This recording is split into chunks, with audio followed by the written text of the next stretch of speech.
A handful of people control a disproportionately large percentage of the world's power. Whether they are political figures or business moguls, these individuals can restructure the lives of millions with a single decision. Of course, these figures inevitably make numerous enemies and require a veritable arsenal to keep them safe. From tech titans to repressive presidents, we are looking at the 10 most protected people in the world.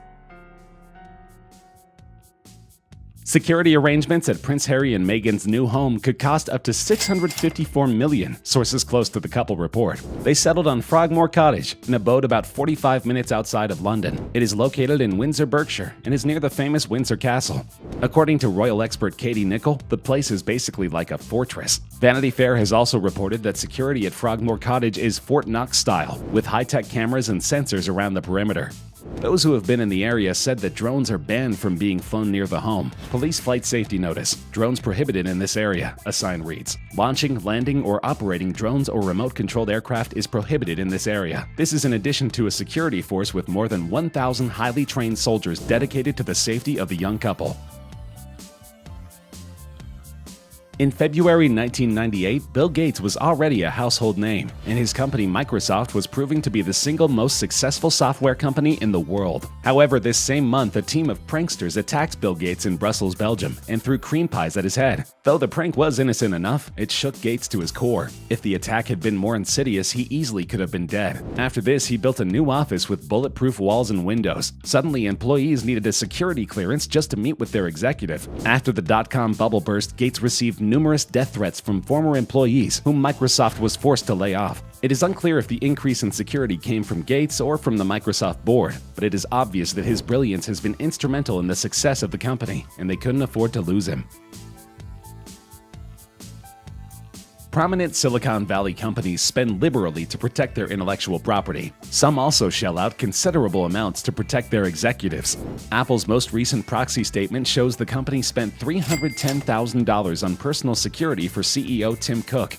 But that's a fraction of other tech giants' expenditures. Facebook CEO Mark Zuckerberg was the costliest executive to protect. Facebook spent $7.3 million on his security in 2017, and last summer the company told investors that it anticipated spending $20 million annually.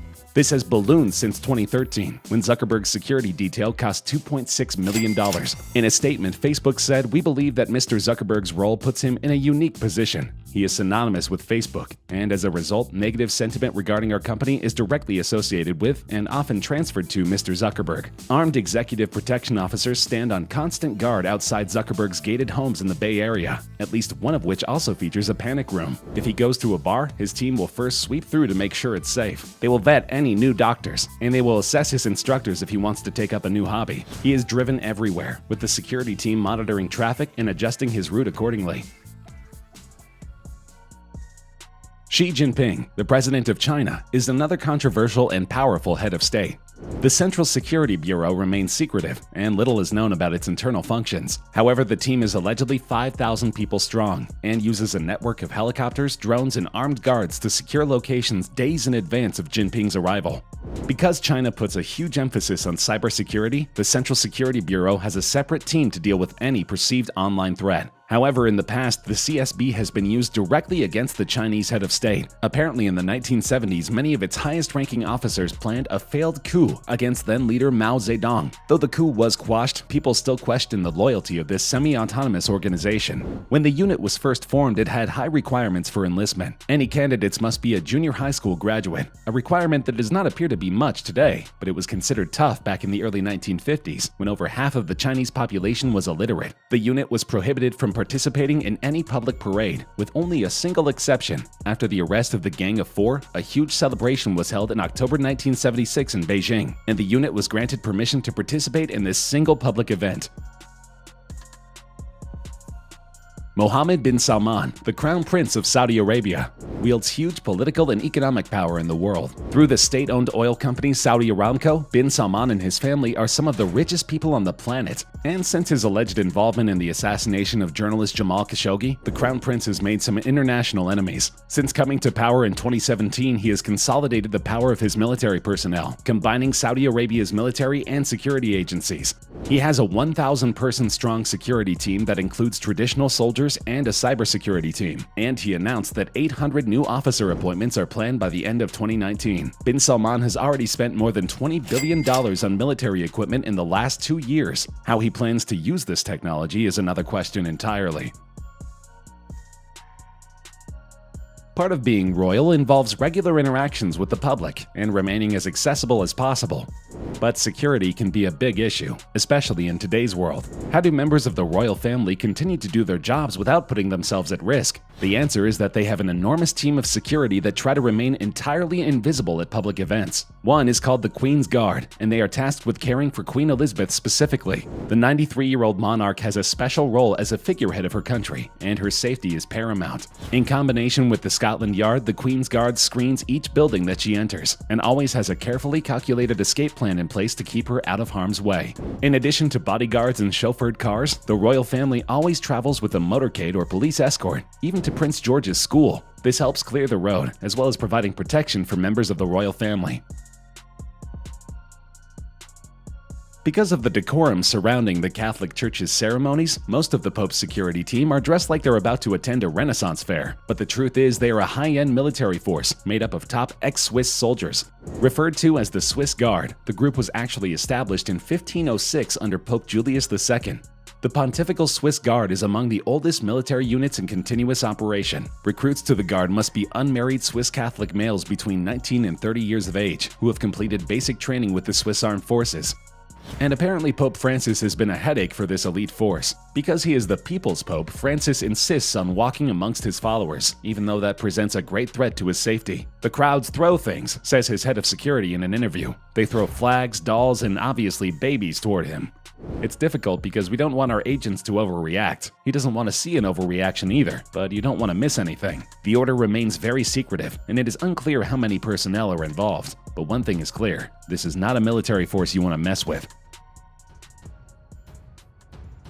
Kim Jong-un is the president of North Korea and easily one of the most contentious politicians on the globe. His repressive government is renowned as one of the most brutal totalitarian forces in history, and Kim Jong-un is not someone to take lightly. On December 12, 2013, Kim ordered the execution of his uncle for treachery. Kim is widely believed to have ordered the assassination of his half-brother, Kim Jong-nam, in Malaysia in February 2017. The same year, the North Korean government stated that the CIA of the United States and the South Korean National Intelligence Service hired a North Korean lumberjack who worked in Russia to assassinate Kim Jong-un with a biochemical weapon that was both radioactive and nanopoisonous, and whose effect would have been delayed by a few months. Since then, Kim has beefed up his already impressive security squad. His team is comprised of dozens of highly trained martial artists who jog alongside Kim's limo when he travels. One bizarre requirement being they can't be taller than pint-sized Kim, who is about 5 feet 5 inches. The mysterious bunch seems to appear from nowhere every time their leader's limo slows down. They also seem to be able to choreograph themselves so that they always have a 360-degree view around Kim. Whenever Kim travels, he flies with 2 decoy jets, so it's unclear which plane he's actually traveling in. All in all, Kim is said to have 90,000 soldiers at the ready to defend him personally at any moment. Long before Donald Trump was elected president of the United States, he had a substantial security team due to his celebrity status and massive fortune. However you feel about his politics, it is undeniable that Trump has made some enemies, and his safety has never been more jeopardized. Though he is following standard procedure established by previous heads of state, Trump now roams with a veritable army of security personnel, 1,000 people strong. The presidential motorcade includes a quick response team, a sealed cabin, and a unit to respond to nuclear, biological, or chemical weapons. In addition to Air Force One, debatably the most secure aircraft in the world, Trump's armory includes the presidential limousine, nicknamed the Beast, the Marine One helicopter, plus a litany of supporting vehicles and staff. They're all designed to keep the president safe and away from protesters. However, Trump's leisure trips have invoked criticism. His trips to play golf at his Mar-a-Lago resort in Florida have cost taxpayers just shy of $150 million. While his security is government mandated, he has cost taxpayers more than 3 times the amount as the Obamas for an equivalent period. Trump also spent $16 million on a new state-of-the-art Cadillac CT6 sedan, with everything you'd need to stay alive in the midst of an attack, including bulletproof glass, a supply of the president's blood type, and an independent air supply to thwart a chemical attack.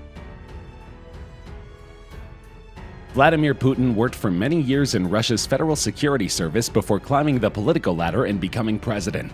Putin, of all people, has an appreciation for the necessity of heightened protection. Because he is a man with many enemies, he has beefed up the Presidential Security Service during his time in office. Though the organization is necessarily secretive, Putin employs 2,000 to 3,000 plainclothes officers to guard him at any given time. They secure any buildings that he is scheduled to enter and work around the clock to mitigate any threats to his safety. The unit has armored cars, drones, and even a dedicated psychological security unit that collects intelligence regarding any perceived threat either at home or abroad, and it pays to do well in these positions. Many of Putin's guards have been promoted to prestigious positions in the Kremlin and gained wealth and prosperity, and Putin has gifted many of them prized properties in the most highly sought-after parts of Russia, often turning to bribery, intimidation, and blackmail to scare the current residents out of their homes.